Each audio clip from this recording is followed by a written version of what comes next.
नमस्कार सगळ्यांना. नमस्कार. जय भारत.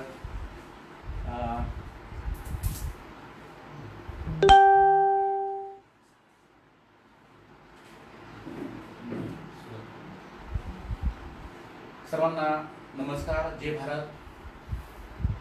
परमादरणीय गुरुवर्य डॉक्टर APJ अब्दुल कलाम यांच्या पुण्यस्मरणाच्या अनुषंगाने, जयंतीच्या अनुषंगाने माझे गुरुबंधू गुरुवर्य डॉक्टर ओमप्रकाश कुलकर्णी आंतरराष्ट्रीय ख्यातीचे नामवंत शास्त्रज्ञ आणि असं परमभाग्य आपल्या सर्वांना आज लाभतं आहे की डॉक्टर APJ अब्दुल कलाम यांचा जीवन प्रवासातून मिळालेली दिशा ही आपल्याला सगळ्यांना एक ऊर्जा, प्रेरणा ठरत आहे. आणि ह्या जीवन प्रवासामध्ये प्रत्यक्ष सोबत राहून त्यांच्या सहवासामध्ये सोबत एकत्र कार्य करण्याची संधी प्राप्त झाली असे माझे गुरुबंधू प्राध्यापक डॉक्टर ओमप्रकाश कुलकर्णी सर यांचं आज आपल्याला एक दिशा मिळावी या हेतूने या प्रवास वर्णनातलं काही त्याला की पॉईंट आपण म्हणूया, टर्निंग पॉईंट ऑफ लाईफ आपण म्हणूया, हे सगळे आज आपल्याला अनुभवायचे आहे. मी आदरणीय डॉक्टर ओमप्रकाश कुलकर्णी सरांना विनंती करतो की त्यांनी आपल्या गुरुवारांचं प्रतिमा पूजन करावं.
डॉक्टर ओमप्रकाश कुलकर्णी सर हे आपल्या भारत देशाचे ज्येष्ठ शास्त्रज्ञ आहेत आणि सरांचं मार्गदर्शन आपल्या भारत देशाला एक महासत्ता बनवण्यासाठी नक्कीच प्रेरणादायी आणि त्या दृष्टीने विकासाच्या दृष्टीने आपल्याला प्रत्येक ठिकाणी फायदेशीर ठरले आहे. परंतु मला असं वाटतं की आज डॉक्टर APJ अब्दुल कलामांच्या जीवन प्रवासातून आणि त्यांनी जवळून घेतलेले प्रत्यक्ष अनुभवातून आपल्याला नक्कीच उद्याची दिशा ठरवण्यासाठी त्याचा उपयोग होऊ शकतो. आपण सर्वांनी आजच्या ह्या मार्गदर्शनातून आपल्या भारत देशाला महासत्ता, आदर्श भारत, विश्वगुरु भारत निर्मितीच्या अनुषंगाने आपण प्रयत्न करावं. जेव्हा हे कार्य आपल्या हातून घडेल, आपला देश जेव्हा महान होईल, त्यावेळेस खऱ्या अर्थाने डॉक्टर APJ अब्दुल कलाम सरांना खऱ्या अर्थाने आदरांजली या कार्याच्या माध्यमातून समर्पित होऊ शकते असा आत्मविश्वास ठेवून आजच्या आपण कार्यक्रमाला सुरुवात करूया. मी डॉक्टर ओमप्रकाश कुलकर्णी सरांना विनंती करतो की त्यांनी आपल्या सर्व भारतीय वासियांना, विद्यार्थी मित्रांना मार्गदर्शन करावं. सर नमस्कार. सर्वांना नमस्कार. आणि या अत्यंत पवित्र भारत मातेला ललामभूत असलेल्या व्यक्तिमत्वाच्या स्मृतीला वंदन करून त्यांच्या सहवासात असताना जे काही अनुभव आले किंवा त्यांच्याकडून प्रत्यक्ष काही काही गोष्टी ज्या ऐकता आल्या किंवा त्यांच्यासोबत फिरताना ज्या गोष्टी मला बघता आल्या, या गोष्टी थोड्याशा तुमच्यासमोर मांडण्याचा प्रयत्न करणार आहे. उद्देश एकच आहे की ह्या अशा व्यक्तींचं महत्त्व एकच असतं की त्या स्वतः तर देशासाठी, मातृभूमीसाठी खूप काही करतात, पण तुमच्या माझ्यासारख्या सामान्य जनांना खूप काही मोठं करण्यासाठी, देशाला काहीतरी देण्यासाठी, देशाच्या कीर्तीत, देशाच्या वैभवात, देशाच्या संपन्नतेत भर घालण्यासाठी फार मोलाचं मार्गदर्शन करत असतात आणि त्यांच्या जीवनाकडे जर आपण बघितलं तर त्यांचा जीवनपट हा यासाठी आपल्यासाठी अतिशय आदर्श आणि प्रेरणादायी असतो। याचा उद्देश तोच आहे। अगदी सुरुवातीला तुम्हाला सांगतो की आता सध्या कोविड चालू आहे, मास्क वापरणं सगळ्यांना कंपल्सरी आहे। आम्ही सतत मास्क घालून असतो, बोलताना येऊ नये म्हणून मास्क हा ते साधारण स्वभाव असतो की गळ्यावरती खाली करायचा, ती पद्धत चुकीची आहे। कारण तुमचं तोंड आणि नाक झाकलेलं असतं पण गळ्याचा भाग हा उघडा असतो, तिथे विषाणू बसलेले असू शकतात, कोरोनाचे जंतू तिथे बसलेले असू शकतात। तुम्ही मास्क खाली केला तर मास्कच्या आतल्या बाजूला ते लागतात, परत तुम्ही तो मास्क जेव्हा नाकावरती घेतात त्यावेळेला उलट आणखीन वाईट परिस्थिती तुमच्यावर ओढवते। त्यामुळे ती पद्धत चुकीची आहे, तसं कधी करू नका। तुम्ही आता बघितलं की पहिल्यांदा मास्क मग हा काढून ठेवाय तर हा बाजूला काढून ठेवला। कोल्हे सरांनी ही खोली पूर्णपणे निर्जंतुक केलेली आहे, इथे मास्क बाजूला केला तरी सुद्धा देखील काहीही इन्फेक्शन होणार नाही या दृष्टीने संपूर्ण मेडिकल दृष्टीने काळजी घेतलेली आहे आणि सोशल डिस्टन्सिंग पण पाळण्यात येत आहे। हा खुलासा मुद्दाम करत आहे, कारण काय होतं नाही तर छोट्या गोष्टी तुला काहीतरी इश्यू करून मूळ विषय राहतो बाजूला। पुढची एक गोष्ट आहे की तुम्ही आता बघितलं, आम्ही डॉक्टर APJ सरांच्या प्रतिमेचं पूजन केलं। काही जण याला म्हणतील किंवा ज्या धर्मातनं ते आलेले आहेत त्यांच्या धर्मामध्ये या गोष्टी मान्य नाही आहेत। इथूनच मी सुरुवात करतो त्यांच्याबरोबरच्या सहवासातल्या अनुभव कथानाचा। कोणी म्हणताना म्हणतील डॉक्टर APJ अब्दुल कलाम हे कागदोपत्री मुसलमान धर्मीय होते, परंतु मला त्यांच्यामध्ये मुसलमान कधीच आढळलाच नाही। कारण मी त्यांना नमाज पढताना कधीच बघितलं नाही, मी त्यांना रोजे पाळताना कधी बघितलं नाही। उलट ते अंड सुद्धा खात नव्हते, इतके पक्के शाकाहारी होते। एवढंच नव्हे, मी गीतेचा अभ्यासक आहे, मी काही स्वतःला स्कॉलर म्हणून घेणार नाही, परंतु त्यांचं गीतेवरती जे प्रभुत्व होतं, सगळे 700 श्लोक त्यांना मुखपाठ होते अर्थासहित। प्रचंड प्रभुत्व होतं त्यांचं, गीतेवरती नितांत श्रद्धा होती आणि त्याचबरोबर रामेश्वरमवरती त्यांची नितांत श्रद्धा होती। त्यामुळे हे असं व्यक्तिमत्व की ज्यांना कुठल्याही धर्माच्या जातीच्या चौकटीत बसवणं याला मी पाप म्हणेन, हा गुन्हा नव्हे तर हे पाप आहे। ही अशी व्यक्तिमत्व ही देवाने पाठवलेली आत्मे असतात। माणसाचा देह धारण केलेला असतो, देह आला की त्याला इतर गोष्टी चिकटतात, त्यामुळे त्यांना हिंदू मुसलमान वगैरे काहीतरी चिकटलं आणि हा भाग आला। परंतु हे सगळं जात धर्म पंथ या सगळ्याच्या पलीकडे असलेली ही व्यक्ती होती, हे मी स्वानुभवाने तुम्हाला सांगतो। एक प्रसंग असा होता की मी फार पूर्वी 84 साली आईवडिलांच्या बरोबर रामेश्वरला गेलेलो होतो। माझे मोठे भाऊ, बहिणी, मी, माझी बायको अशा आम्ही गेलेलो होतो। रामेश्वरला गेल्यानंतर पहिले जे काही 8-10 लोक असतात त्या रांगेत, आणि त्याच्यावरती तिकीट आहे, कारण तिकिटांसाठी वेगळी रांग असते, दर्शनाला वेगळी रांग असते। तर मी आणि माझ्या भाऊ तिकिटाच्या रांगेत उभे राहिलो पहिले, बाकीचे आई वडील वगैरे सगळे इकडच्या रांगेत उभे राहिले होते। तिकीट घेतलं, आम्ही आलो, पहिल्यांदा तिथे जाऊन बसलो। एक असं चौकोनी आकार आहे, तिथे जे लोक बसतात तिथून त्यांना एवढं मोठं स्फटिकाचं लिंग, जगातलं सगळ्यात मोठं स्फटिक लिंग आहे ते, त्याला जी पूजा केली जाते, तिथे आर्टिफिशियल दिवे नाहीत तुपाच्या समयात, ते खरोखर एक अभूतपूर्व दृश्य असतं ज्याची भक्ती आहे त्याला, ते डोळ्यासमोर असलेलं। APJच्या सोबत बोलता बोलता मी सहज म्हणालो, असं असं मी गेलेलो, मी पाहिलं, पण परत कधी जाण्याचा योग आला नाही। ते सहज हसले, मला पाठीवर हात ठेवून ते म्हणाले, हो is it so, I will arrange some meeting at Rameswaram and you come with family and you will have that opportunity once again. विचार करा, एखादी साधी गोष्ट ज्या व्यक्ती, केवढी मोठी व्यक्ती, त्यांच्यासाठी मी किती नगण्य माणूस, एक साधं, मी काही त्यांना परत असं मला बघायची इच्छा आहे वगैरे काहीच सांगितलं नाही, पण एक ते पूर्वीचा अनुभव रामेश्वरमचा, कारण ते रामेश्वरमचे, तर हा अनुभव मी सांगितल्यावर त्यांना एकच गोष्ट लक्षात आली की ह्याला ते आवडलेलं आहे, याला ते प्रिय आहे, याची अनुभूती जर याला परत दिली तर हा आणखीन आनंदी होईल. आणि त्याच्यातनं मग पुढे त्यांच्या हे का त्यांनी केलं ह्याचं सूत्र त्यांच्या सहवासात पुढे माझ्या लक्षात आलं.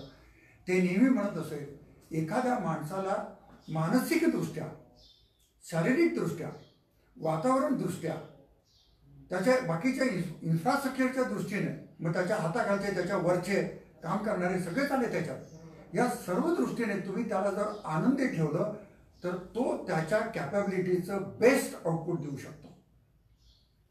याच्यात कुठेतरी कमी झालं, मन नाराज आहे, खिन्नता आहे मनात, किंवा काहीतरी अनुकूलता नाही आहे, खूप उकडतंय, खूप थंडी वाजते, योग्य वातावरण नाही आहे, कोणाचं तरी भांडण झालेलं आहे, वरिष्ठांबरोबर भांडण झाल्यावर खालचे लोक ऐकत नाही, अशी जर मानसिकता असेल तर तो त्याच्या क्षमतेने त्याच्या कार्याला योगदान देऊ शकत नाही.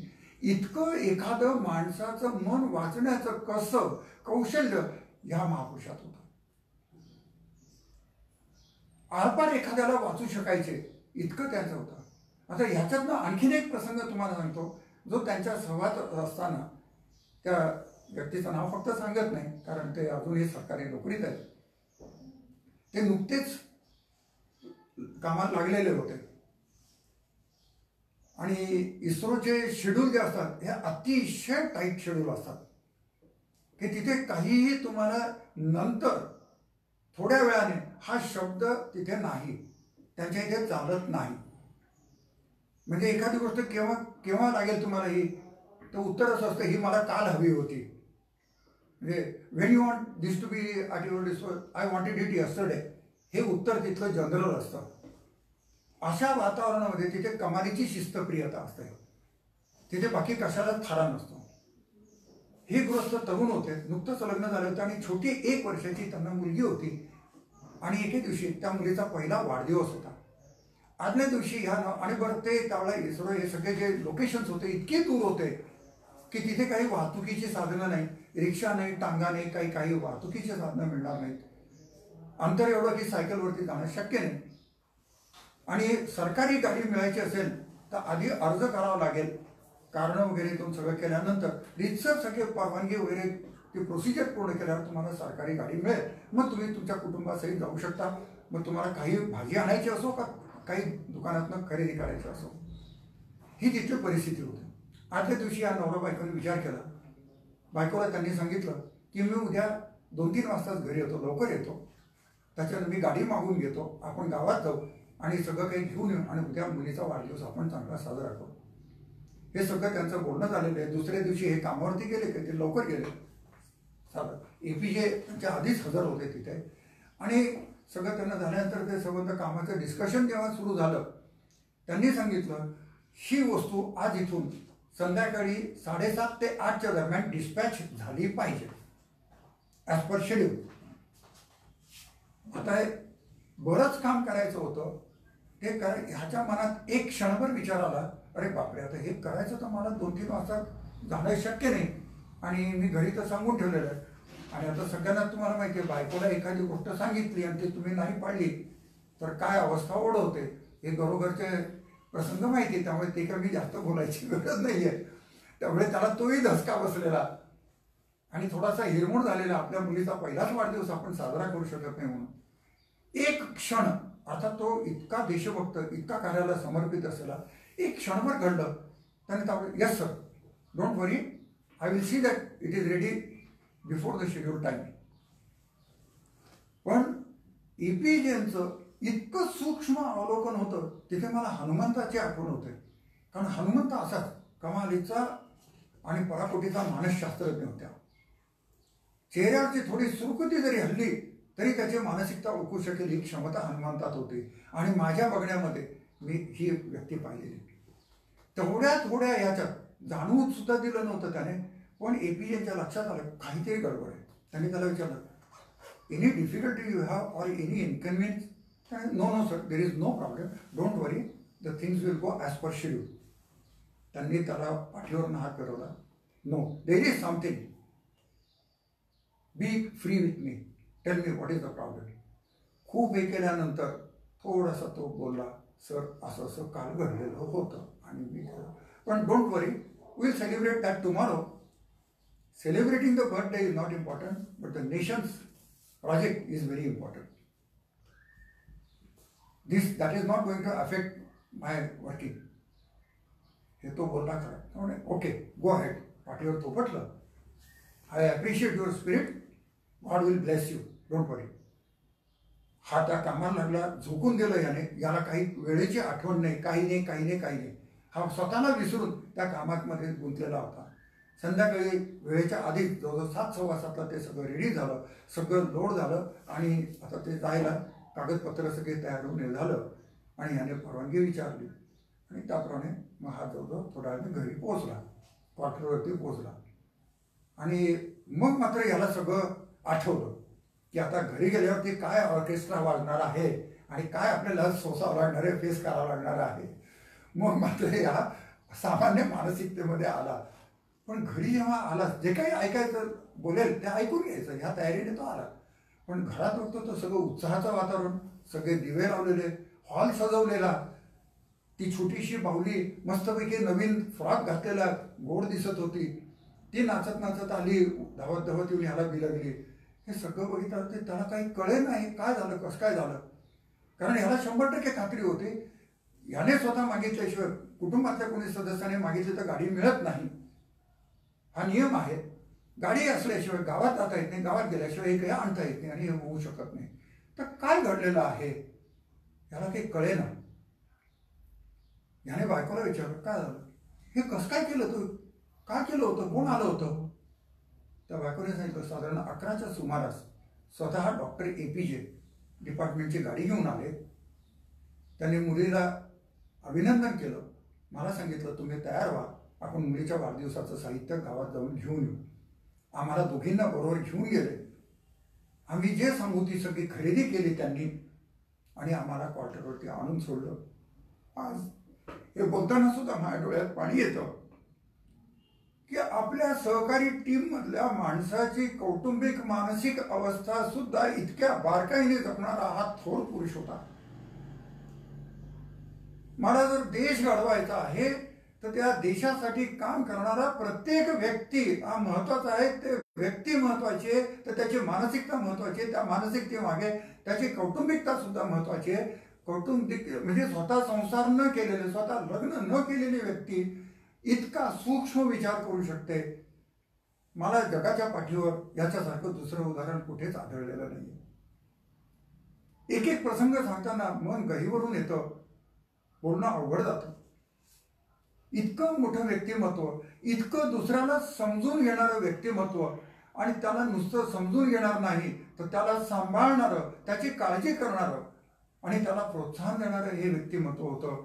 खरोखर आपल्या देशामध्ये अशी व्यक्ती जन्माला आली, मी म्हणेन दुर्लभम भारती जन्म का, अशी माणसं या मातीत जन्माला आलेली आहे. या मातीत देवाने मला जन्म दिला, हे माझं भाग्य म्हणेन मी. हे आपलं नशीब आहे. आणि त्यांच्या परंपरेला, त्यांच्या शिस्तीला, त्यांच्या शिकवणीला साजेसं जर मी वागलो तर मी भारतीय, मी माणूस. जर त्यापासून मी जर विचलित झालो तर मी माणूस म्हणून घेण्यास सुद्धा लायक नाही असं म्हणेन मी. ह्याच त्यांच्या दुसऱ्याची मानसिकता समजून घेणं, दुसऱ्याला सांभाळून घेणं, ह्याच्यावरती दुसरा एक प्रसंग सांगतो. DRDOच्या गेस्ट हाऊसमध्ये आम्ही हैदराबादला राहत होतो. आज जर APJ आहेत असते तर मी नाशिकमध्ये नसतो, मी हैदराबादला स्थायिक झालो असतो. एक प्रोजेक्ट होता, त्या प्रोजेक्टचे मी मुख्य होतो. त्याच्यामध्ये doctor APJ, doctor Tiwari, doctor Rao आणि मी असे आम्ही 4 जण होतो. सगळी संकल्पना ती डॉक्टर APJची होती. तर सकाळपासून ते रात्रीपर्यंत नाश्त्यापासून दोन्ही वेळची जेवण वगैरे सगळे आम्ही बरोबरच असायचो. सतत 24 तास बरोबर असायचो. फक्त झोपण्यासाठी गेस्ट हाऊसमध्ये त्यांच्या खोलीत ते जायच्या, माझ्या खोलीत मी जायचो. एक दिवस सकाळी आम्ही समोरासमोर टेबलावरती बसलेलं नाश्ता करत होतो रोजच्यासारखा. त्या दिवशी त्या खानसाम्याने पोहे बनवले होते. कारण साधारणपणे आंध्र, कर्नाटक वगैरे या भागामध्ये आपण जे फक्त पोहे बनवण्याच्या पद्धत, फोडणीचे पोहे जे आपण म्हणतो, कांदे पोहे म्हणतो, थोडीशी पद्धत वेगळी असते पण साधारण प्रकार तोच असतो आणि तो कॉमन पदार्थ आहे. त्याने त्या दिवशी पोहे बनवले होते. मी खायला सुरुवात केली. पहिला घास तोंडात टाकल्यावर मला लक्षात आलं ह्याच्यात मीठ नाही आहे. पण मला वाटलं की सरांना काहीतरी मिठाचा त्रास असेल, कारण अजून काही फार दिवस झाले नव्हते, 2-3 महिनेच झाले होते त्यांच्यासोबत. तर बारकाईने सगळं अजून सुद्धा मी म्हणेन की मला त्यांच्याबद्दल काहीच माहीत नाही. मला असं वाटलं की बा त्यांना मिठाच्याबद्दल काहीतरी बंधन असेल, त्यांना ब्लड प्रेशर आहे वगैरे, त्यांना मिठाच्याबद्दल बंधनं असतात. त्यामुळे सरांनी सांगितलं असेल मीठ घालू नको म्हणून. तर खानसामा मला सांगायचं विसरलं असेल, मीठ स्वतंत्र घ्या. मी काही केलं नाही, मी तसाच खात होतो. आणि APJ सर पण तसंच ते खात होते. आमचे अर्धे पोहे खाऊन झालेले होते. तो खानसामा अचानक आला, APJ सरांचे पाय धरले आणि ढसा ढसा रडायला लागला. त्यांनी त्याला उठवलं, फिराले, काय झालं, का रडतोस तू? तो म्हणाला, साहेब माझ्या हातून फार मोठी चूक झाली, फार मोठा गुन्हा झाला माझ्यातून. अरे असं काय झालेलं, मला तर काही नाही. म्हणे मी या पोह्यामध्ये मीठ घालायचं विसरलो. APJ हसले, त्याच्या पाठीवर थोपटलं, म्हणाले so what, it would happen with my mother also. माझी आई सुद्धा मीठ घालायला विसरू शकते. त्यामुळे तू मीठ घाल, तू काही मुद्दाम केलेलं नाहीये, विसरला असशील तू, ह्याच्यात काय फार मोठा गुन्हा केला. काही रडू नकोस, काही काळजी करू नकोस, काही बिघडलं नाही, चव चांगली लागते, काही काळजी करू नको, जा कामाला लाग. आणि डोक्यातून काढून टाक हा विचार की तुझ्या हातून काहीतरी गुन्हा घडला. आणि त्याला सांगितलं अपराधी मनोवृत्ती ही तुला कायम त्रास देत राहील आणि कायम तुला अडथळा बनत राहील. त्यामुळे मनामध्ये अपराधी मनोवृत्ती ठेवू नको. चूक घडली तर देवाच्या समोर जा, उभा राहा.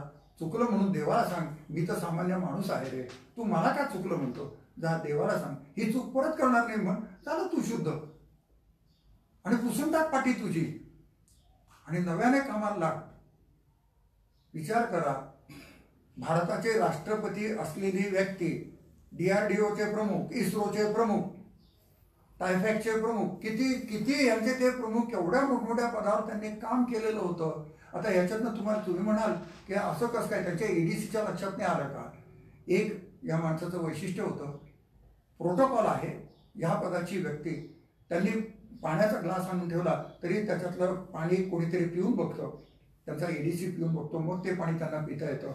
खायला काहीतरी आणून ठेवलं तर त्यातला रॅन्डम कुठलाही पदार्थ तो खाऊन बघेल, मग यांना खायला दिलं जातं. आणि हा नियम पाळणं आवश्यक आहे, कारण ह्या व्यक्ती नुसतं राष्ट्रासाठी नव्हे, मानव जातीसाठी तेवढ्या महत्त्वाच्या असतात.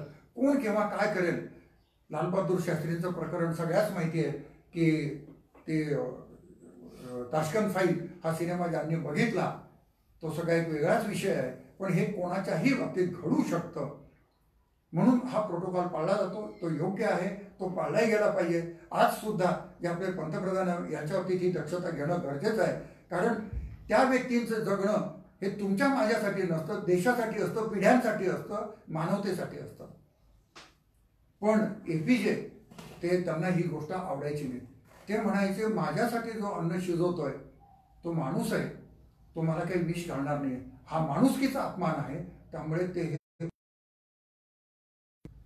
तरी देखील ती लोक थोडेफार याच्याने करायचे, पण काही वेळा त्यांच्यासमोर करता यायचं नाही, कारण ही गोष्ट त्यांना आवडत नव्हती.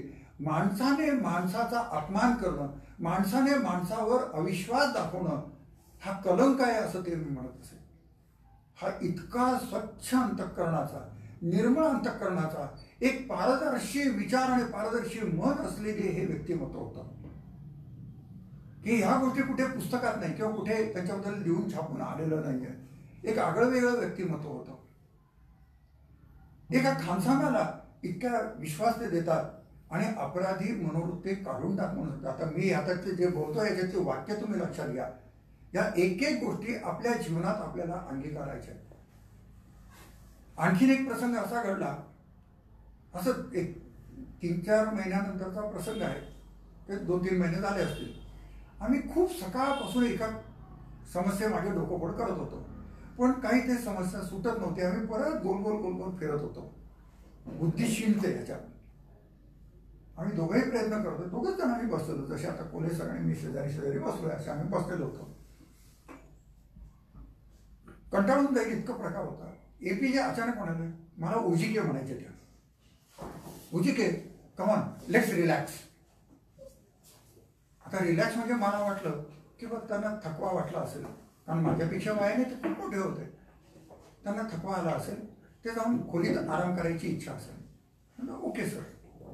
ते उठून गेले. मी आपलं परत त्याच्यातच कामात डोकं घालून बसलो. 1-2 मिनिटांनी ते परत खोलीतनं बाहेर आले. म्हणजे काय, why you are not coming? तर मला काही कळलं नाही. म्हटलं sir you want to relax? What do you mean by relax? Come on करूया. मी त्यांच्या खोलीत गेलो. पहिल्यांदा त्यांच्या खोलीत ते माझं जाणं होतं. कारण त्यांच्या खोलीत जायचं तरी सुद्धा म्हणजे जसं देवाच्या गाभाऱ्यात जाताना मी सोहळं नेसलंय की नाही, मी काहीतरी कांदा बिंदा खाल्लेला आहे काय, हे विचार डोक्यात येतात आपल्या आज. आणि साहजिक येते की शुचिता, देवाच्या गाभाऱ्यात जायचं तर मी शुचिता पाहिली पाहिजे, आंघोळ केलेली असली पाहिजे, नाही तर दातही घासलेले सकाळी उठून कुठल्या तरी कपड्याने शिळ्या याच्याने मी चाललोय हे करत नाही. आणि हे स्वाभाविक आहे, योग्य आहे. त्याच्या मागचे शास्त्रीय कारण वेगळे आहेत. पण तीच भावना माझी त्यांच्याविषयी, त्यांच्या खोलीविषयी होती. त्यामुळे मी त्यांच्याकडे गेलो. ते त्यांचं काही बसायची एक जागा होती, गादी वगैरे ठेवलेली थोडीशी उंच, तिथे बसले. जवळच त्यांची एक देववीणा होती. देववीणा असं म्हणतात, मला काही संगीतातलं कळत नाही, वाद्यातलं काहीच कळत नाही. असं म्हणतात की देववीणा हे वाद्य वाजवायला खूप अवघड आहे. आणि मोठी होती ती, चांगली, भरपूर, खूप वजनदार असावी. तर ती त्यांनी नमस्कार केला त्याला. त्याच्यावरचं गवसणी ज्याला म्हणतात कव्हर, त्याला खोळ घातलेला तो काढला. वंदन करून अगदी भारतीय पद्धतीने त्याला नमस्कार करून त्यांनी एक बैठक मांडी अशी घातली आणि ती देववीणा घेतली. मी त्यांच्यासमोर खाली मांडी घालून, ते मला खुर्चीवर बस म्हणाले, पण माझं शक्यच नव्हतं. ते मी त्यांच्यासमोर तिथे बसलो. ते वाजवायला लागले. डोळे मिटून ते तल्लीन होऊन गेले. ते वाजवत होते. मला रागधारी काही कळत नाही, पण कुठलं तरी साऊथ इंडियन राग ते वाजवत असावेत असं मला वाटतं. पण ते इतकं गोड वाटत होतं, काही कळत नव्हतं, पण अत्यंत गोड वाटत होतं आणि देहभान हरपून टाकणार होतं. ते वाजवत होते. मी आपला 2 मिनिटं इतरांना ऐकत होतो. 2 जण आम्ही होतो. काहीतरी 1-1.5 तास त्यांनी ते वाजवलं. थांबले. मीही भानावरती आलो. त्यांनी परत त्याला गवसणी घातली, ठेवून दिली, नमस्कार केला. Come on let's start. आणि कामाला लागलो आम्ही. रिलॅक्सचा अर्थ मला त्या दिवशी कळला. रिलॅक्स म्हणजे ज्याला अगदी शुद्ध मराठी भाषेत, थोडंसं गावठी भाषेत म्हणतो, तंगड्या पसरून आडवं होणं, ही आपली रिलॅक्सची व्याख्या आहे. किती चुकीच्या कल्पना आपण डोक्याशी घेतो. फार अनेक थोर पुरुषांनी म्हटलंय, change of work is relaxation. हे प्रत्यक्ष त्यांच्या जीवनात मला बघायला मिळालं की कामामध्ये डोकं शिणलेलं आहे. तासन तास आम्ही त्याच्या मागे लावलेलं दिवसभर. आता बुद्धी शिणलेली आहे. त्या बुद्धीला रिफ्रेश करण्याची गरज आहे. काय केलं त्याने? जाऊन झोपले नाही. कारण मला वाटलं तर ते जाऊन कदाचित एक डुलकी घेतील. तर ते जाऊन तिथे देववीणा वाजवत होते संगीताच्या दुनियेत. कारण अनुप जलोटाचं एक कुठली तरी सीडी ऐकली होती, त्याच्यामध्ये ज्यांनी पहिल्यांदा त्याचं इंट्रोडक्शन दिलंय, तर त्यांनी म्हणत की रोग्याला जसं औषध असतं तसंच मानसिक रोगाला राग हे औषध असतं. कारण बुद्धी शिणणं, मन शिणणं, शरीर थकल्यासारखं होणं ही एक मानसिक अवस्था आहे. मानसिक अवस्थेवरती भारतीय शास्त्रीय संगीत हे एक औषध आहे.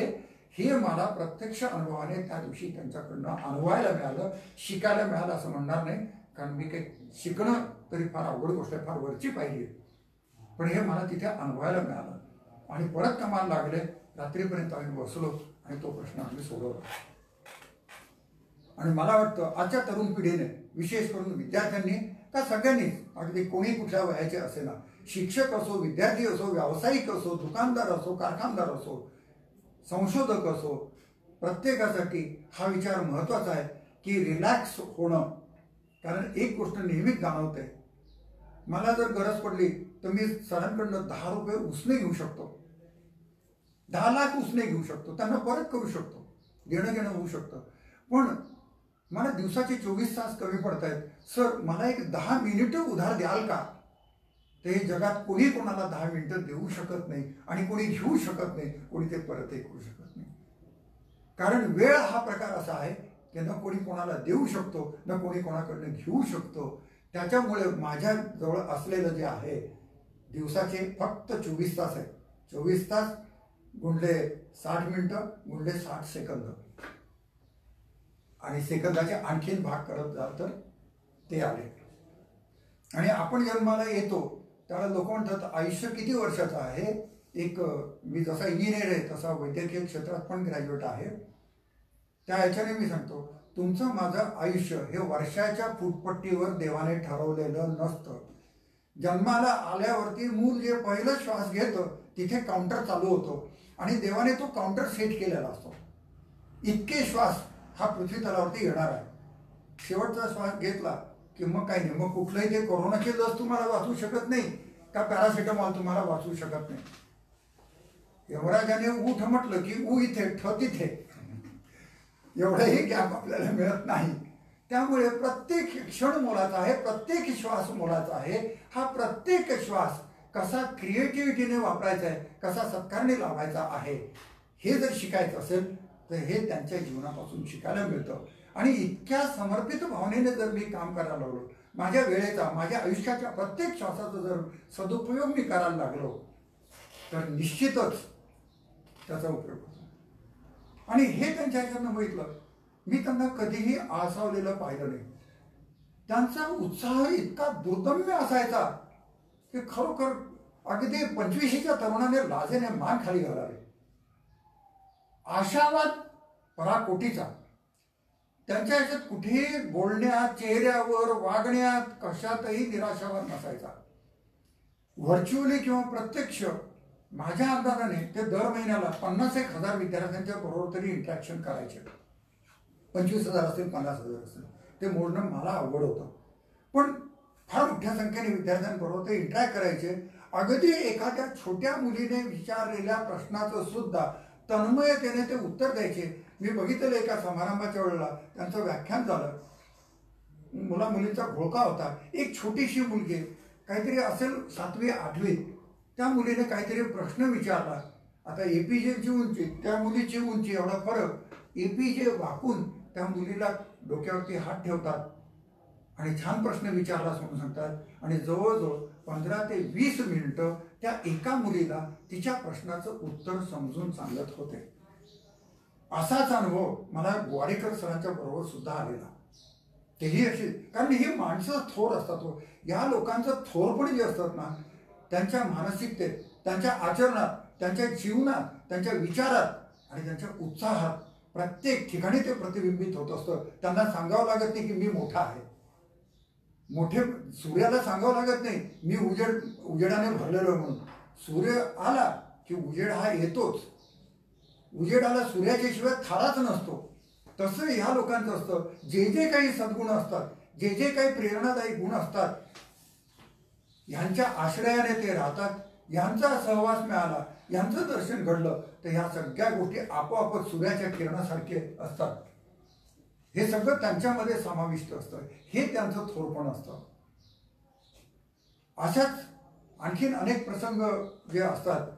त्याच्यामध्ये आम्ही एकदा रस्त्याने जात होतो गाडीमध्ये. ते मागच्या बाजूला डाव्या बाजूला बसायचे, मागच्या बाजूला उजव्या बाजूला मी बसायचो.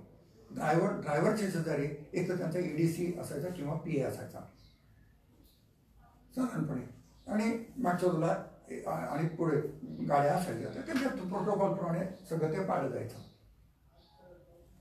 आणि जनरली तो प्रसाद त्यांचा सेक्रेटरी असणारा, जो सेक्रेटरी कमी मुलगा जास्त म्हणेल. आणखीन काय तो म्हणजे काय, त्याच्यासाठी APJ हे जीव की प्राण होते.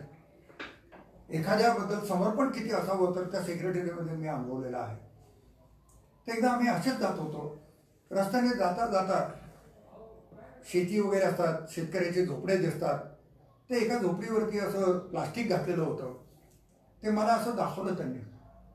आणि ते म्हणे, लोक ओजीके that farmer to protect himself from sun and rain. मी इंग्रजीतलं वाक्य तसं सांगतोय कारण भाषांतर केलं तर कदाचित त्याचा इम्पॅक्ट कमी होईल. APJचे शब्द मला त्याच्यात एक शब्द मागे पुढे अगर बदल करण्याचा अधिकार नाही. तसे मित्रांनो, नको ठीक आहे. I don't want that farmer to use tarpaulin or a plastic to cover his hut and to protect himself from sun or rain. I will give him a flexible photovoltaic sheet. PV sheet म्हणाले ते. PV याचा अर्थ फोटोवोल्टाईक shade. त्याच्याच वरती मी नंतर येतो. Which will act like a tarpaulin. He can cover his hut with that PV sheet. It will protect him against sun and rain, as well as it will cater for his energy need. I don't want him to be at the mercy of the grid. ग्रीडवरती MSCBच्या अगर कुठल्याही state electricity बोर्डाच्या विजेवरती अवलंबून राहणं याचा त्यांना अत्यंत राग होता, आवडायचं नाही. परावलंबित्व हे त्या माणसाला कधी पटलंच नाही, मग कोणावरती का असेल. I don't want him to depend on grid. I want him to be grid autonomous. He can power his pump and irrigate his land, so his crop need not be wasted for want of electricity in absence of pumping irrigation water. His wife need not tumble in darkness. She will have enough light. She will be comfortable. His children will not be deprived of proper education. His children will study. They will, my next generation, they will be well educated. And my farmer, he can remain with connectivity of the world, and he can learn advanced technologies in farming. He can adopt it, and if my farmer's economy improves, my nation's economy will improve. माझ्या शेतकऱ्याचं जर अर्थव्यवस्था सुधारली तर माझ्या देशाची अर्थव्यवस्था सुधारेल. हे स्वप्न असणारा माणूस, हे दूरदृष्टी असणारा, विजन ज्याला म्हणतो. एकाच व्यक्तीमध्ये एक तर शास्त्रज्ञ असतो किंवा नाही तर विजनरी असतो. हे एकमेव उदाहरण मी माझ्या आयुष्यात पाहिलेलं जिथे शास्त्रज्ञ आणि विजनरी या दोघांचा समावेश होता. या दोन्ही गोष्टी एकत्र होत्या आणि म्हणूनच त्यांचं स्वप्न होतं इंडिया 2020. आणि मी त्या PV शेपचा उल्लेख केला. Carbon nano fibre based flexible PV हा जो प्रोजेक्ट होता, एक फ्लेक्झिबल म्हणजे जे असं एखाद्या जाड कागदासारखं, चटईसारखं फ्लेक्झिबल असेल, वळवता येतं, ताडपत्रीसारखं घालता येतं असं असलेलं PV शीट, ज्याची एफिशियन्सी 66%. जगाने स्वप्नात सुद्धा आज तो विचार केलेला नाही आहे. अचीव करणं दूरची गोष्ट आहे. कोणी ते टार्गेटही ठेवलेलं नाही आज, पण त्यांचं ते टार्गेट पूर्णतेच्या जवळ आलेलं होतं. आणि 66 त्याची एंड प्राइस ज्या वेळेला रेग्युलर क्रिस्टलाइन PVची किंमत होती 58 ते 70 रुपये त्यावेळेला एका वॉटला, त्यावेळेला हे PV शीट 18 रुपयाने मी गिरायकाला दिली. End price will be 18 rupees. ज्या क्रिस्टलाइनची एफिशियन्सी 16%, किंमत 70 रुपये, इथे 66% एफिशियन्सी आणि किंमत 18 रुपये. विचार करा काय क्रांती झाली असती जगामध्ये, कुठे जग झालं असतं. आणि त्यामुळे जे काही शिलाँगला घडलं ह्याविषयी एक त्यांचा निकटवर्ती म्हणून आजही माझ्या मनात एक प्रश्नचिन्ह आहे. जे घडलं त्याबद्दल जास्त मला काही बोलता येणार नाही त्याविषयी, पण तुम्हाला कळलेला आहे माझा काय भाव असणार आहे. कारण हा शोध क्रिस्टलाइन लॉबीला पूर्णपणे उद्ध्वस्त करणारा होता.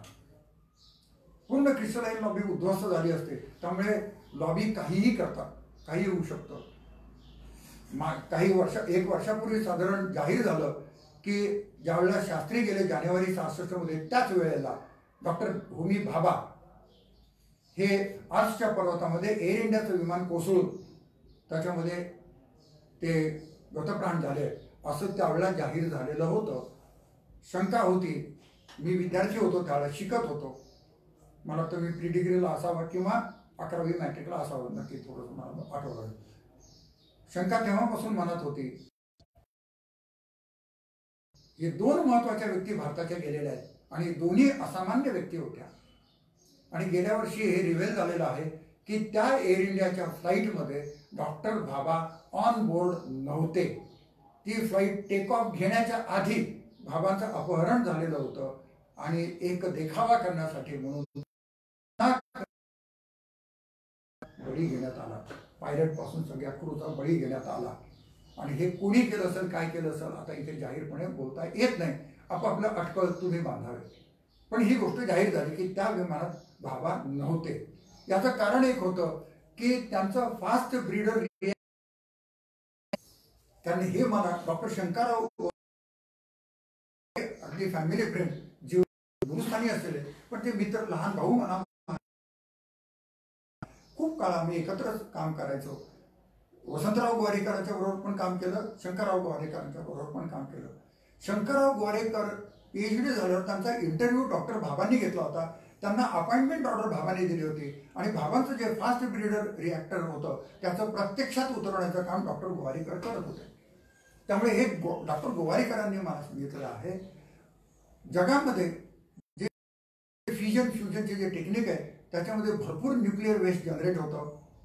डॉक्टर भाभांचं हे असं होतं की प्लुटोनियम हा जो म्हणजे हे वेगवेगळे जे आयसोटोप आहेत, प्लुटोनियम आहे, थोरियम आहे, युरेनियम आहे, या सगळे जे काही रेडिओ ॲक्टिव्ह हे आहेत.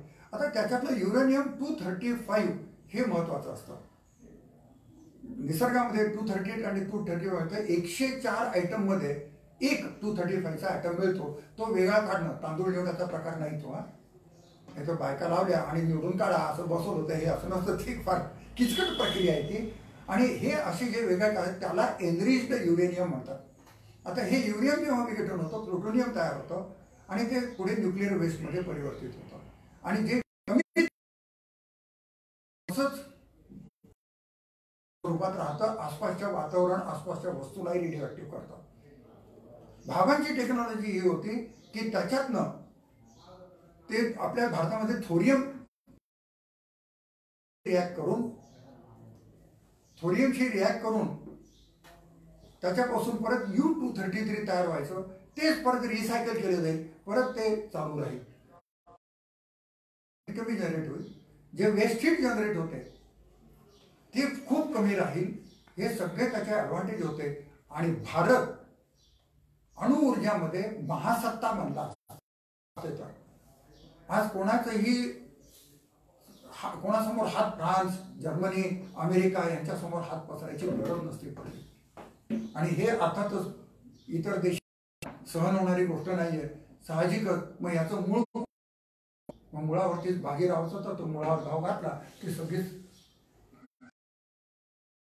कदाचित ते यांच्यावरती घडलं का अशी एक शंका माझ्या मनात येते. कदाचित मी चुकीचा असू शकतो, पण ही माझ्या मनातली शंका.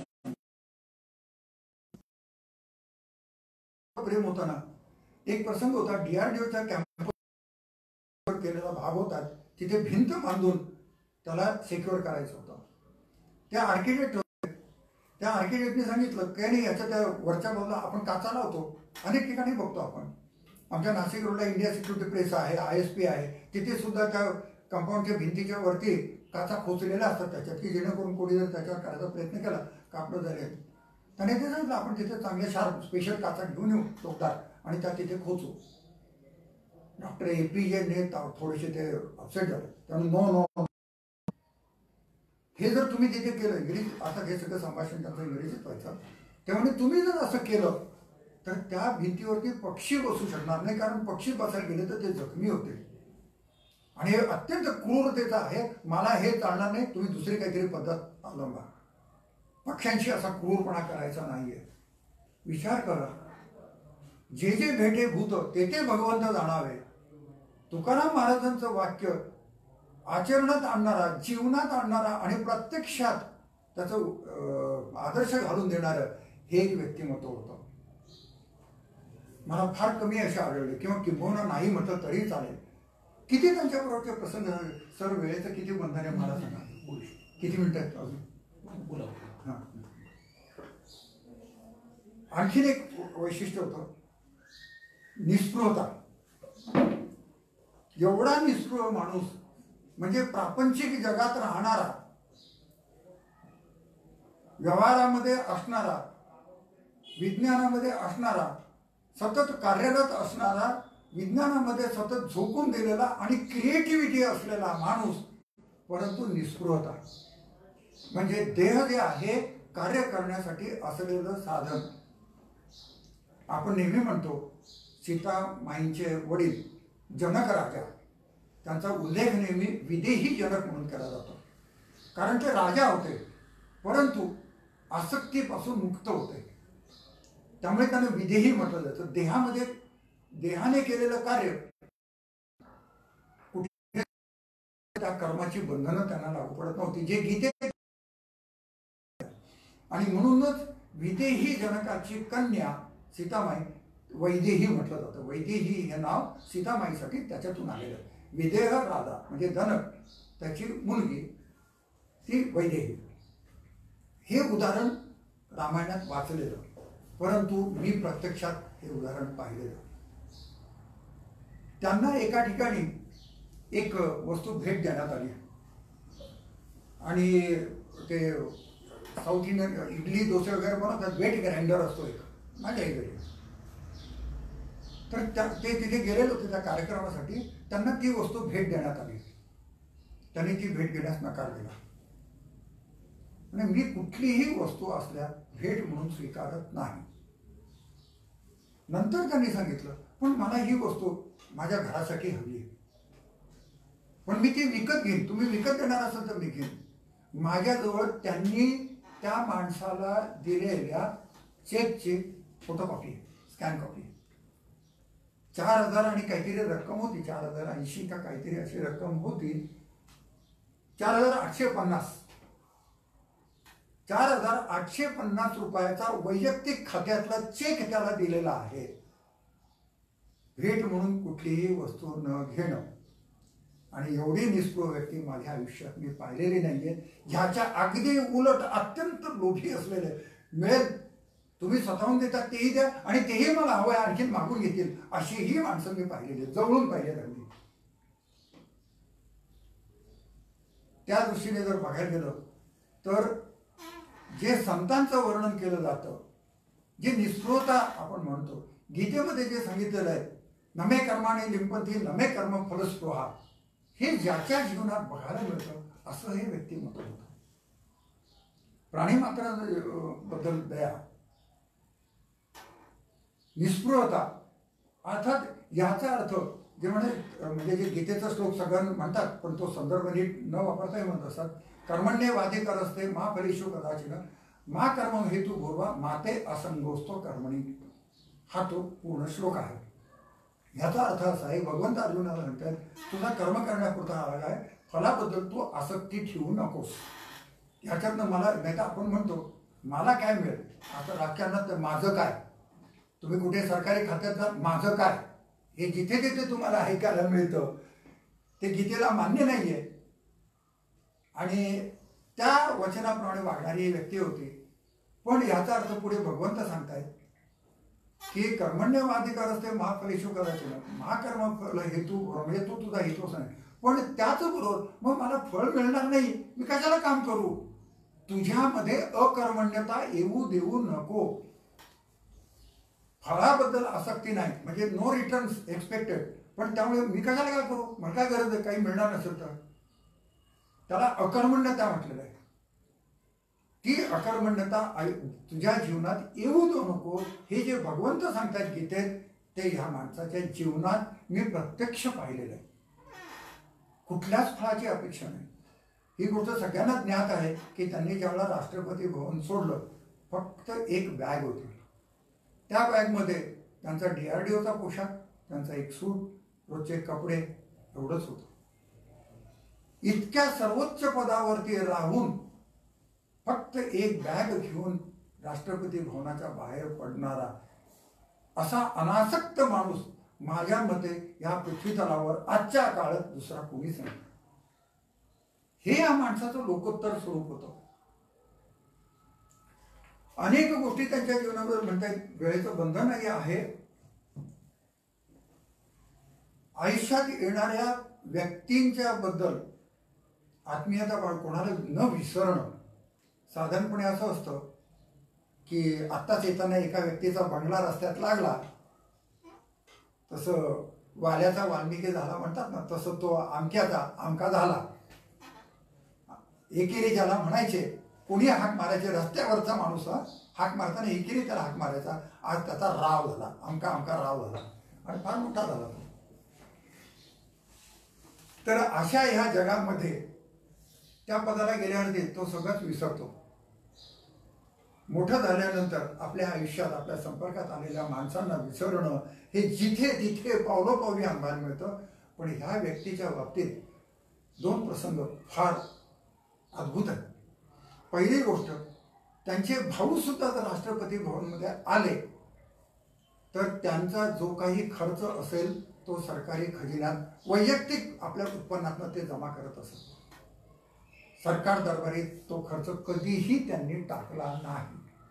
दुसरं, राष्ट्रपती भवनमध्ये असताना ते तिरुवनंतपूरला असताना जे इस्रोमध्ये काम करत होते त्यावेळेला ते अविकसित होतं सगळं.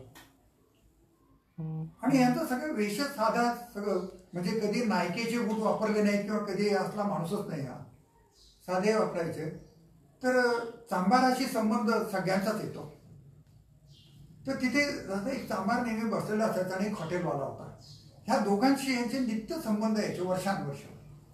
राष्ट्रपती झाल्यावर सुद्धा यांना त्यांचा विसर पडला नाही. यांनी खास त्यांना राष्ट्रपतींच्या प्रोटोकॉलने आमंत्रित केलं आणि राष्ट्रपती भवनामध्ये एक चांभार आणि चहाच्या टपरीवाला या दोघांना त्यांनी ट्रीट दिलेली आहे. विचार करा, सर्वोच्च पदावरती गेल्यानंतर अगदीच खालच्या तळागाळाच्या लेवलला असलेल्या माणसाची दखल घेणं. कारण मी जेव्हा त्या पातळीला होतो त्यावेळेला माझ्या जीवनात यांचा रोल महत्त्वाचा होता. यांच्या सहवासात मी काही वर्ष काढली. असाच अनुभव मी सांगेन शंकरराव ग्वारीकर सरांच्या बरोबर मी जेव्हा चंदीगड CSIRला गेलो, त्या कॅम्पसच्या गेटमध्ये शिरल्यानंतर सरांनी सांगितलं ड्रायव्हरला गाडी इथे थांबव म्हणे. नाही नाही सर, त्या पोर्चमध्ये सगळी वाट बघताय. नाही नाही, मी जातो पोर्चपर्यंत, मला चालत जायचं. गाडी थांबवली, उतरले आणि पायी आम्ही त्या पोर्चकडे जायला लागलो. रस्त्याने जाताना एक तो माळी काम करत होता तिथे बागेत. तो दुरूनच त्याने नमस्कार केला सरांना. यांनी त्याला नावानिशी हाक मारली. तो धावत आला, सरांना नमस्कार केला, त्याला जवळ घेतलं, थोपटलं पाठीवरती, त्याच्या नावानिशी घेऊन त्याला विचार कसा आहेस, काय आहेस, अरे तुझ्या बायकोला त्या अमका आजार होता, आता कशी येते, तुझे मुलगी अमक्या याच्यात शिकवतो, तुझी मुलगी शिकवते, कसे मोठे झाले असतील आता काय, सगळ्या त्याच्या घरची विस्ताराने चौकशी केली. विचार करा, CSIRचे डायरेक्टर जनरल, प्रमुख, सर्वोच्च पदाची व्यक्ती आणि एक माळी, अत्यंत खालच्या लेवलचा व्यक्ती. काही वर्षानंतर तिथे गेल्यानंतर सुद्धा त्या माळ्याला इतक्या आत्मीयतेने चौकशी करणं, मोठेपणा काय असतो हे तुम्ही आम्ही विचारात घ्यावं. याच्यासाठी मी तुम्हाला हे सांगतोय. यांच्यापासून काय शिकायचं ते हे आपल्याला शिकायचं आहे.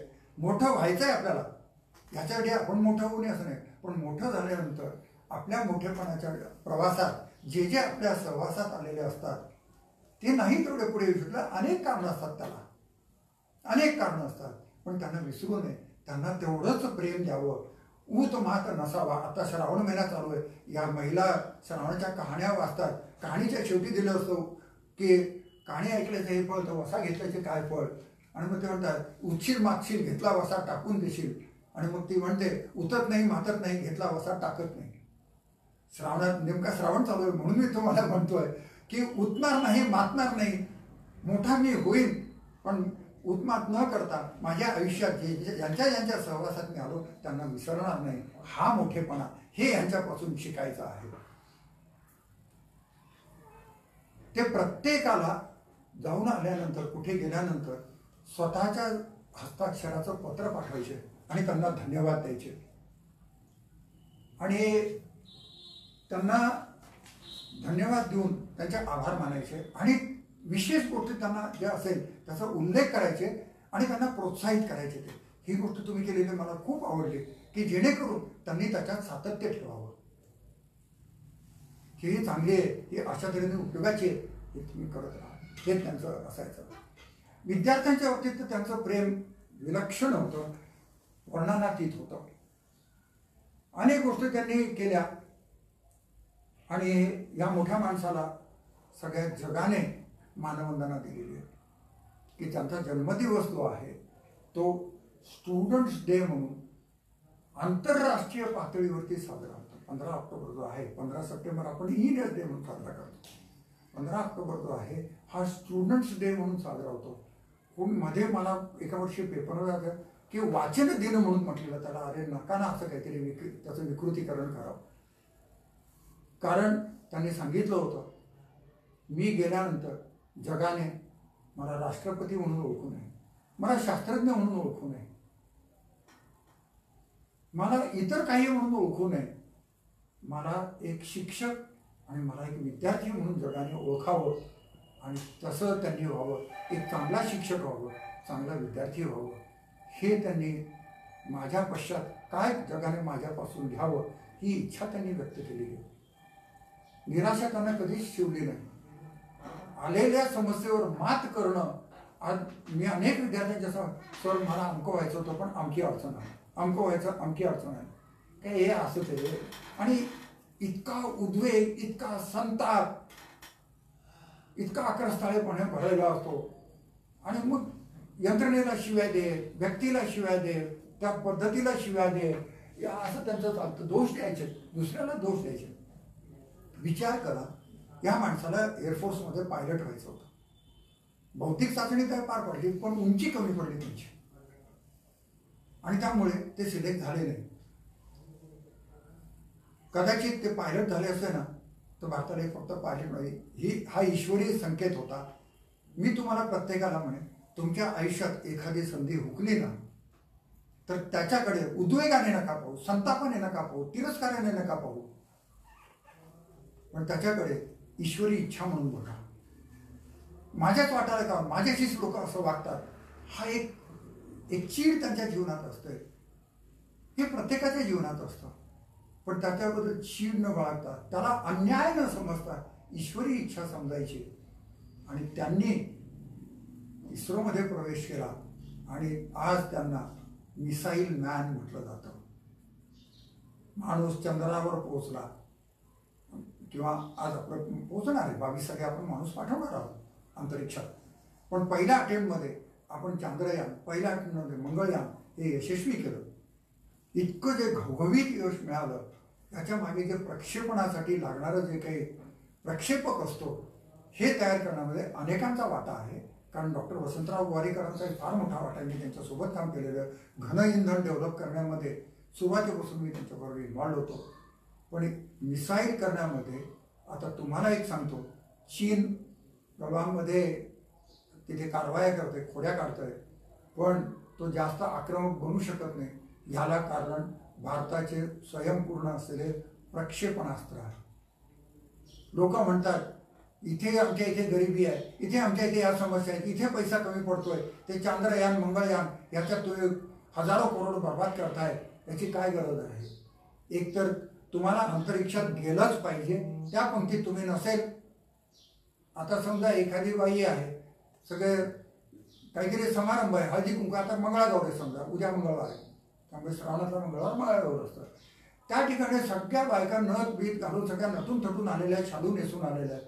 आणि एखादी बाई आपली धुतलेली साडी नेसून लंकेच्या पर्वतीसारखी गेली तर कसं दिसेल, ती वेगळी पडणार आहे.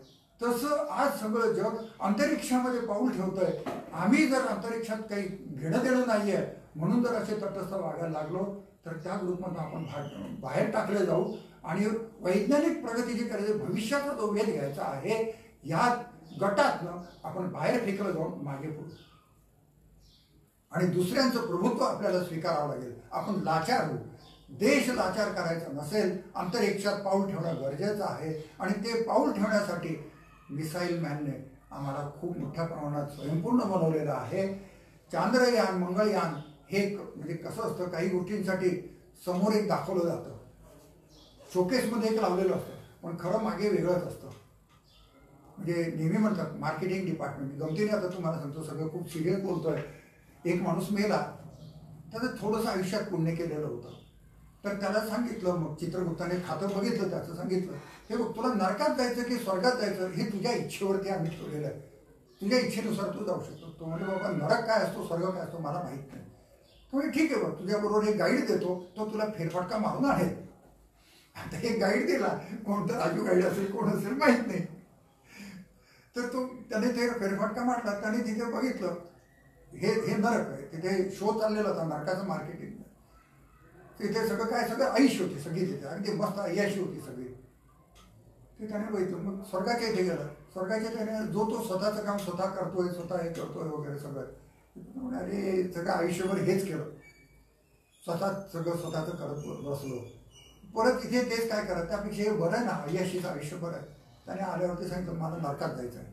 चित्रगुप्ताने बघा विचारपूर्वक सांग, एकदा तू लॉक किया जाए त्या भाषेत विचारलं, एकदा लॉक केलं की तुला बदलता येणार नाही तुझं उत्तर. त्या भाषेत त्याने विचारलं, तो लॉक किया जाए? तो म्हणे हाँ. तर नर्क में जाने का लॉक कर दो, कम्प्युटर भाई लॉक कर दो. आणि त्याला नरकात घेऊन गेले. आणि हात घेऊन गेल्यावर ते तो काय बघतोय, ते उलटं टांगून मिरचीची धुरं देत आहेत, उकळत्या तेलात टाकतायत. हे बापरे, हे काय आहे? त्यामुळे हेच खरं नरक आहे. अरे पण ते बाहेर दाखवलं. त्या नरकातल्या त्या PR होता तिथला, पब्लिक रिलेशन ऑफिसर, त्याने सांगितलं आमचं मार्केटिंग डिपार्टमेंट आहे. हा गमतीचा भाग आहे. ह्याच्यात लक्षात घ्या. म्हणजे एक गंभीर विषय तुम्हाला थोड्याशा लाईट मूडमध्ये समजून सांगतोय. जगाला आम्ही मिसाईल डेव्हलप करतोय, आम्ही प्रक्षेपणास्त्र डेव्हलप करतोय, आम्ही कुठलंही अस्त्र डेव्हलप करतोय. इंटरकॉन्टिनेंटल बॅलिस्टिक मिसाईल ज्याला म्हटलं जातं, आंतरखंडीय प्रक्षेपास्त्र, ब्रह्मोस, अग्नी, नाग वगैरे वगैरे जे सगळं आहे हे आम्ही डेव्हलप करतोय म्हटल्यानंतर सगळं जग तुम्हाला चोच मारायला टपून बसलेलं आहे. त्यामुळे आम्हाला ते करता येत नाही. याला लागणारा प्रक्षेपण आणि त्याला लागणारा प्रक्षेपण खूप अंशी सारखेच असतात. इथलं संशोधन तिथे जसं तसं उपयोगी पडतं, तिथलं संशोधन इथे जसं तसं उपयोगी पडतं. त्यामुळे फ्रंट एंडचा शो असतो, आम्हाला चंद्रयान मंगळयान करायचं आहे, पण बॅक एंडचा खरा शो चाललेला असतो, आम्हाला ब्रह्मोस बनवायचं आहे, आम्हाला नाग बनवायचं आहे, आम्हाला अग्नी बनवायचं आहे. हे खरं चाललेलं असतं. त्यामुळे आज विचार करा, या माणसाचं योगदान नसतं, या महापुरुषाचं योगदान नसतं मिसाईल मॅन म्हणून, तर आज भारत नांगी टाकून 62 साली हजारो वर्ग किलोमीटर जे देऊन टाकलं, तेच परत त्याची 62 सालची पुनरावृत्ती झाली असते. आज चीनला जे दडपण आहे ते ह्या माणसामुळे. आमच्या 56 इंची छाती बळकट करणारं ही शक्ती आहे. ती छाती पण महत्वाची, कारण ती वार झेलायला समोर जाते. आज असा कोणता पंतप्रधान आहे की जो तिथे अगदी फ्रंटवरती जाऊन उभा राहतोय आणि आपल्या सैनिकांना घास भरवतोय, त्यांच्या पाठीवर हात फिरवतोय. ही व्यक्ती जेवढी मोठी आहे तेवढीच ही व्यक्ती पण मोठी आहे. हे व्यक्तीचं मोठेपण, हे ह्या व्यक्तीचं योगदान, हे सगळं जर आपण विचारात घेतलं तर मला वाटतं आपल्या जीवनामध्ये एक आमूलाग्र बदल होईल, आपल्या जीवनामध्ये एक फार मोठी क्रांती होईल आणि आपण जन्माला आलो याचं सार्थक होईल. नाही तर शाळेमध्ये आपण सोमवार मंगळवार शिकत असताना एक कविता शिकलोय, Solomon Grundy, born on Monday, christen on Tuesday, sicken on Wednesday, worsen on Thursday, आणि काय died on Saturday, buried on Sunday, that is the end of Solomon Grundy. Marathi भाषेत जन्माला आला हेला, ओझे वाहता वाहता मेला, असं जीवन जर आपल्याला जगायचं नसेल, काहीतरी भगवंताने आपल्याला जन्माला घातलेलं आहे, मी माझ्या मातृभूमीसाठी काहीतरी चांगलं करेन, मी ह्या व्यक्तीकडे बघा. आणि परत 15 ऑक्टोबरला हा दिवस, ही जर अशी धारणा असेल,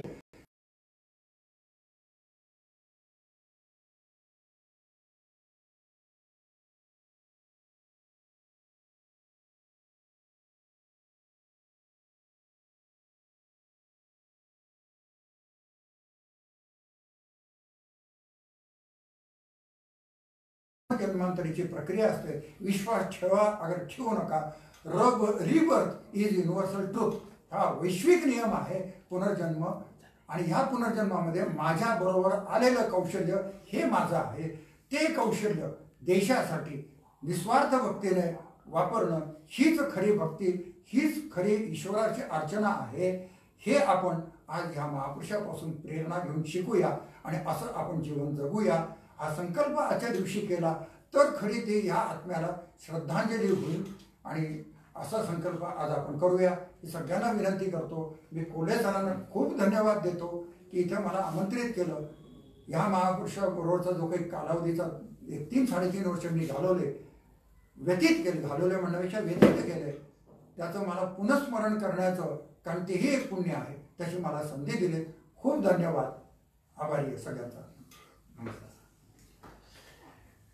आपल्या सर्वांना एक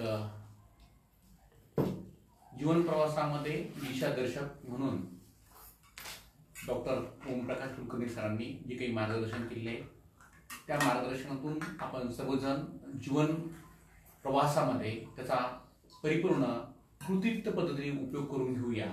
आणि doctor APJ Abdul Kalam sir यांचं जे काही स्वप्न आहे हे स्वप्न म्हणण्यापेक्षा त्यांचं जे आपल्या देशाप्रती विजन आहे त्या विजनवरती प्रत्यक्ष कृती करूया आणि ह्या कृतीतूनच खऱ्या अर्थाने सरांनी पण आता कुलकर्णी सरांनी पण जे काही मार्गदर्शन केलं त्यातून सर्वात शेवटी त्यांनी पण असं एक सर्वांना आव्हान केलं आहे की आपण कृतीयुक्त पद्धतीनं कार्यातून आपल्या कार्यातून खऱ्या अर्थाने देश सेवा करूया. ह्या देश सेवेतून खऱ्या अर्थाने आपल्या परमादरणीय गुरुवर्य डॉक्टर APJ अब्दुल कलामांना श्रद्धांजली त्या कार्यातून मिळेल अशी प्रांजळ अपेक्षा करतो आणि पुन्हा एकदा गुरुवर्यांना एक वंदन करतो आणि आपण त्यांचं स्वप्न साकार करण्यासाठी पुन्हा एकदा त्यांचं जे काही स्वप्न आहे ते साकार करण्यासाठी पुन्हा एकदा जागे होऊया आणि कार्याला सुरुवात करूया. धन्यवाद. जय भारत. जाता एक विशेष गोष्ट सांगू इच्छितो. सगळ्या प्रार्थनांमध्ये त्यांच्या आवडीची प्रार्थना म्हणजे ज्ञानेश्वरांचं पसायदान होतं. ते नेहमी म्हणायचे जगाच्या पाठीवर कुठल्याही धर्मात कुठल्याही पंथात कुठल्याही संस्कृतीत एवढी सर्वोच्च प्रार्थना सर्वसमावेशक सर्व हिताची प्रार्थना जगामध्ये नाही असं ते म्हणत होते. आणि आम्ही जेव्हा बरोबर असायचो असंच जर थोडंसं असेल किंवा कधी कधी प्रवासात माझ्या मोबाईलमध्ये पसायदान आहे लता दिदींचं रेकॉर्डिंग केलेलं ते लावायला मला सांगायचे आणि तल्लीन होऊन ते ऐकायचे. पसायदान त्यांना अतिशय आवडायचं. एक जाता तुम्हाला सांगू इच्छितो. धन्यवाद सर. धन्यवाद सर. जय भारत.